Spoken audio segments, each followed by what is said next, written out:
Assalamualaikum warahmatullahi wabarakatuh. Perkenalkan, kami dari kelompok 2 ingin mempresentasikan topik yang berjudul relevansi dan prospek syiar dalam hubungan internasional. Sebelumnya kami ingin memperkenalkan anggota kelompok 2. Yang pertama ada Riesta Sampasya, yang kedua ada Bagas Valentino Elsan, yang ketiga ada Atar Muhammad Gazi, dan yang keempat ada Zafran Fatih Maulana. Lanjut ke pendahuluan.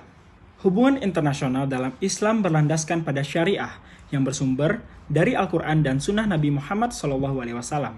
Syariah menjadi pedoman utama dalam mengatur interaksi umat Islam dengan negara lain dan komunitas non-Muslim.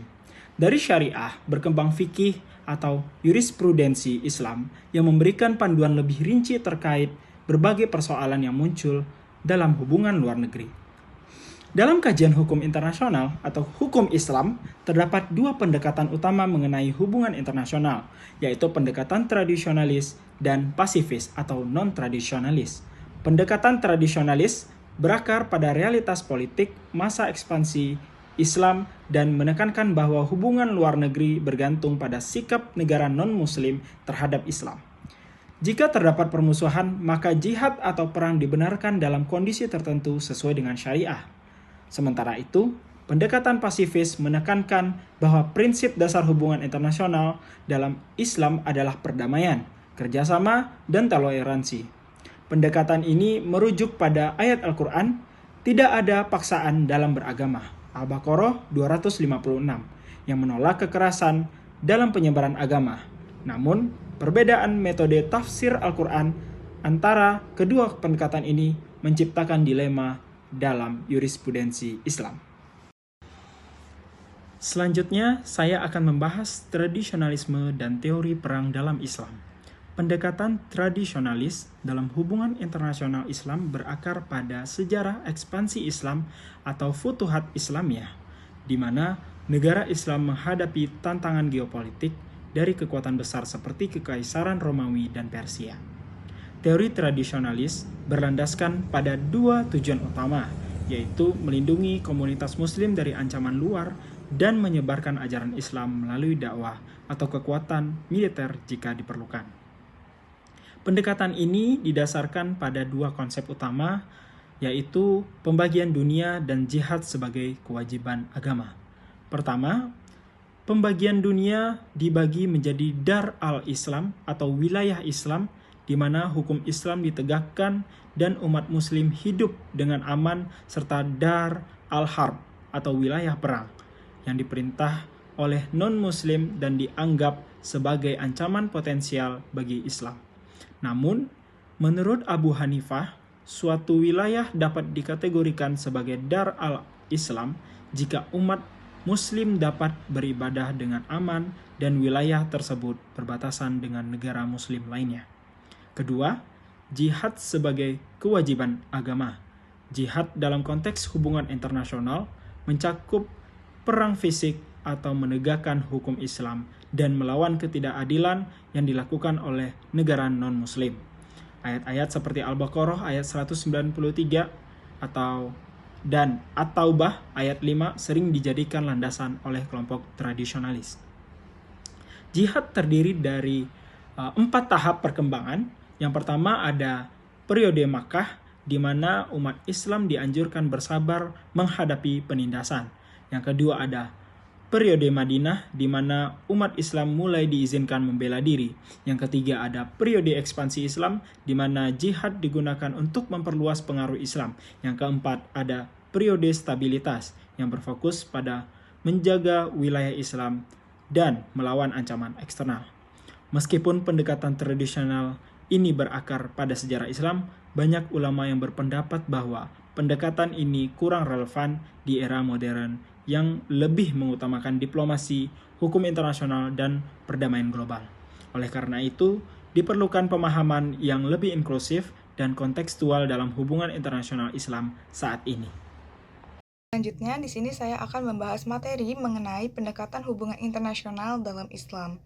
Seperti yang rekan saya telah sebutkan sebelumnya, bahwa terdapat kritik keras yang dilontarkan pada tradisionalisme karena dianggap menjadi teori yang usang dan asumsi-asumsinya mengenai asal mula hubungan luar negeri dalam Islam itu tidak valid atau tidak relevan untuk saat ini.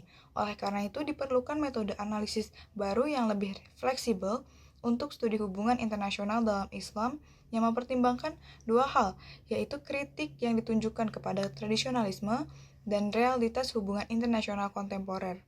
Bagian berikut ini adalah upaya untuk merumuskan pendekatan yang lebih kohesif, di mana asumsi non-tradisional dimasukkan ke dalam satu kerangka analisis teoritis.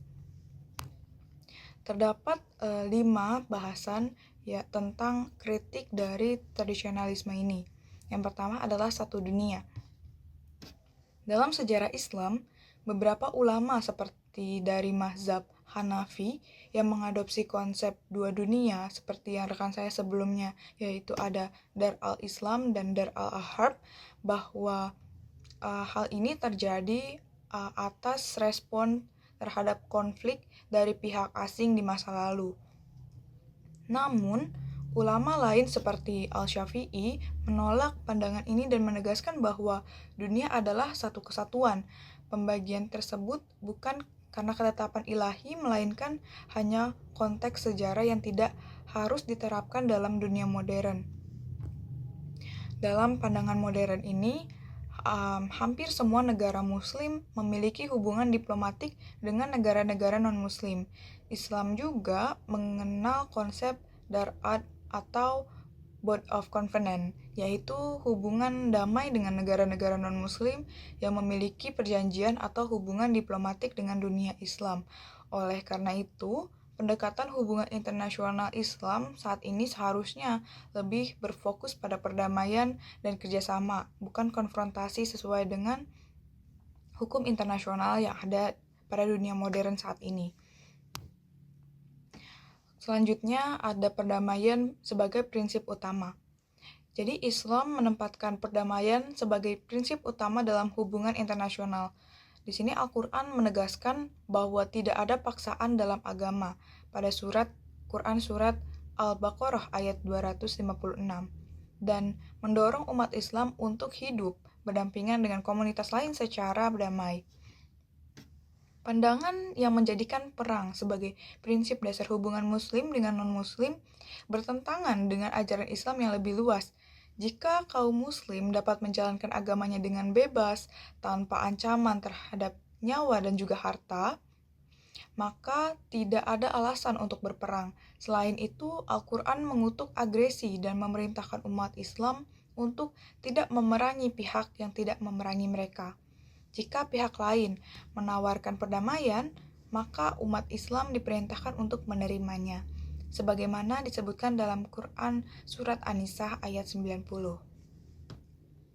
Dalam hukum Islam dan hukum internasional, perang hanya dibenarkan dalam situasi pertahanan diri, bukan untuk ekspansi politik ataupun agama. Oleh karena itu, Islam lebih menekankan pada kerjasama global dan keseimbangan dalam hubungan antar negara. Untuk materi pembahasan selanjutnya akan disampaikan oleh rekan saya. Kemudian adalah building power for deterrence. Nah, Islam itu mendorong pembangunan kekuatan, tetapi tujuan utamanya adalah untuk pencegahan dan perlindungan diri, bukan untuk sekedar agresi belaka. Dalam Al-Quran, umat muslim diperintahkan untuk mempersiapkan kekuatan sebaik mungkin, seperti yang telah disebutkan dalam surah Al-Anfal ayat 60. Kemudian tujuan dari menanamkan rasa takut yang disebutkan dalam ayat tersebut adalah untuk mencegah agresi dari pihak musuh, bukan untuk menyerang tanpa alasan. Selain itu, Islam menekankan bahwa pembangunan kekuatan ini harus digunakan untuk menciptakan perdamaian dan stabilitas. Hal ini ditegaskan dalam ayat berikutnya, surah Al-Anfal ayat 61 yang menyatakan bahwa jika musuh cenderung kepada perdamaian, maka umat muslim juga harus menerima perdamaian tersebut dengan penuh kepercayaan kepada Allah. Nah, jihad dalam Islam ini bukanlah tujuan itu sendiri, melainkan sarana untuk mencapai keadilan, perdamaian, dan kebenaran. Bahkan dalam situasi perang, jika musuh menunjukkan tanda-tanda ingin berdamai, umat muslim diperintahkan untuk menghentikan pertempuran. Prinsip ini mencerminkan komitmen Islam terhadap perdamaian sebagai dasar hubungan internasional. Membangun kekuatan dianjurkan dalam Islam, tapi hanya untuk pencegahan dan perlindungan diri, bukan untuk menyerang atau sekedar agresi belaka. Meskipun umat muslim harus siap berjihad jika diperlukan, bahkan di tengah peperangan mereka harus siap berdamai jika ada kecenderungan damai dari pihak lawan. Tidak ada keutamaan dalam perang itu sendiri. Perang hanyalah kewajiban agama untuk menegakkan perdamaian, kebenaran, dan keadilan. Jadi dalam Islam tidak boleh untuk sengaja menyerang. Intinya harus berdamai. Kemudian pembahasan yang keempat adalah legislative condition to use force. Nah, dalam Islam itu sendiri menetapkan batasan ketat pada penggunaan kekuatan atau cara-cara koersif. Nah, dalam ayat Al-Quran yang membahas tentang peperangan tidak bersifat umum atau mutlak, melainkan hanya berlaku dalam kondisi tertentu. Contohnya dalam surah Al-Baqarah ayat 191 yang isinya Allah berfirman, "Dan bunuhlah mereka di mana saja kamu jumpai mereka dan usirlah mereka dari tempat mereka telah mengusir kamu," atau di Makkah itu sendiri. Dan fitnah itu lebih besar bahayanya daripada pembunuhan. Tetapi janganlah kamu memerangi mereka di Masjidil Haram, kecuali jika mereka memerangi kamu di tempat itu. Jika mereka memerangi kamu, maka bunuhlah mereka. Ayat ini menunjuk pada peristiwa Hudaybiyah pada tahun ke-6 Hijriah, ketika kaum muslim menghadapi pengusiran dan penindasan oleh kaum musyrik di Mekah. Nah, Al-Quran memberikan izin berperang hanya dalam kondisi tertentu, seperti diantaranya: 1. Ketika umat muslim diserang, ketika umat muslim diusir dari rumah mereka. Ketiga, ketika perjanjian damai dilanggar oleh pihak lain. Keempat, ketika dukungan fisik terhadap musuh yang menyerang umat muslim. Kelima, ketika umat muslim dilarang melaksanakan ibadah di tempat suci mereka. Jadi intinya untuk umat muslim tidak boleh menyerang jika tidak diserang lebih dahulu, atau jangan memulai perkara lebih dahulu. Jika dirimu masih damai-damai saja, maka tidak dianjurkan untuk memerangi mereka. Namun, alasan-alasan ini tidak mencakup perbedaan kepercayaan atau ateisme sebagai dasar memulai jihad atau perang. Bahkan dalam situasi perang, Nabi Muhammad selalu mengutamakan perdamaian dengan mengundang musuh atau menghentikan pemusuhan dan menandatangani perjanjian damai. Nah, Islam juga menekankan bahwa penggunaan kekuatan harus proporsional dan hanya untuk tujuan pertahanan diri atau melindungi orang-orang yang tertindas. Jadi dalam Islam itu penggunaan kekuatan atau penggunaan kekerasan itu tidak dianjurkan, hanya untuk tujuan pertahanan diri atau melindungi orang-orang yang tertindas. Sesuai dalam surah Al-Baqarah ayat 194 yang isinya, bulan haram dan bulan harum, pada mereka sesuatu yang jahat dihormati berlaku hukum kisos. Oleh sebab itu, dengan adanya barang siapa menyerang kamu, maka seranglah ia seimbang serangannya terhadap kamu. Bertakwalah kepada Allah dan ketahuilah bahwa Allah bersama orang-orang yang bertakwa. Saya Atar Muhammad Ghazi dengan NIM akhir 216 ya, dan saya akan mempresentasikan materi kelima, yaitu tentang mengecam perang balasan ataupun serangan balasan. Umat Islam dilarang oleh Al-Quran untuk menggunakan kekerasan untuk membela diri ataupun merebut kembali wilayah mereka. Setelah pemulihan Islam di Mekah, sebagian umat Islam mencari pembahasan atas kebencian dan penganiayaan yang dialami oleh orang-orang kafir selama periode hijrah. Al-Quran mempromosikan kebenaran dan moralitas dan mengajarkan bahwa kebencian tidak dibenarkan oleh para pelaku kejahatan. Umat Islam diizinkan untuk berperang, tetapi tidak untuk kedengkian ataupun kebencian, meskipun tidak melampaui batas mereka. Dalil yang tadi bisa dilihat pada Al-Quran surat Al-Baqarah ayat 190, yang mana agresi dipandang sebagai perang terhadap orang-orang kafir dan dikecam sebagai ketidakadilan. Menurut bagian ini, ketidakadilan itu adalah suatu dosa yang besar yang akan dibahas oleh Allah Subhanahu wa taala dan bertentangan dengan hadis-hadis Rasul. Adapun alternatif pendekatan Islam yang lain yaitu asumsi tradisionalisme dan pasifisme. Tujuan utama hubungan negara dan landasan kebijakan luar negeri Muslim adalah perdamaian. Menurut Al-Quran, meskipun pemerintah dapat menggunakan perang untuk melindungi diri mereka sendiri, itu seharusnya bukan pilihan terakhir untuk mencapai tujuan nasional. Umat Muslim didesak untuk melindungi diri mereka sendiri dan melawan serangan sambil tetap kuat. Al-Quran juga menyarankan untuk memiliki hubungan yang baik dengan non-Muslim, termasuk lawan mereka, dengan memperlakukan mereka secara adil dan baik. Hanya ketika agama dalam bahaya ataupun orang-orang perlu mengubah pandangan mereka, maka dapat diterima untuk kembali berperang. Mungkin seperti itu. Prinsip utama kebijakan luar negeri Islam, tradisionalisme telah dikritik karena tidak dapat beradaptasi dan tidak kritis. Pendekatan yang lebih menyeluruh, pasifisme, menempatkan perdamaian di garis depan. Landasan teoritis untuk hubungan yang baik antara masyarakat Muslim dan non-Muslim disediakan oleh Al-Quran hanya dalam membela diri ketika nyawa atau harta benda Muslim dalam bahaya. Dan itu pula yang dapat dijadikan untuk konflik itu diterima. Umat muslim harus menjauhkan diri dari penggunaan kekerasan tanpa menahan diri karena Islam menganggap serangan terhadap orang yang tidak bersalah sebagai dosa besar. Ya, dengan ini saya Zafran Fatih Maulana dengan NIM 2023051026 mengucapkan terima kasih perwakilan dari kelompok 2. Apabila ada kata-kata yang salah, mohon maaf. Wassalamualaikum warahmatullahi wabarakatuh.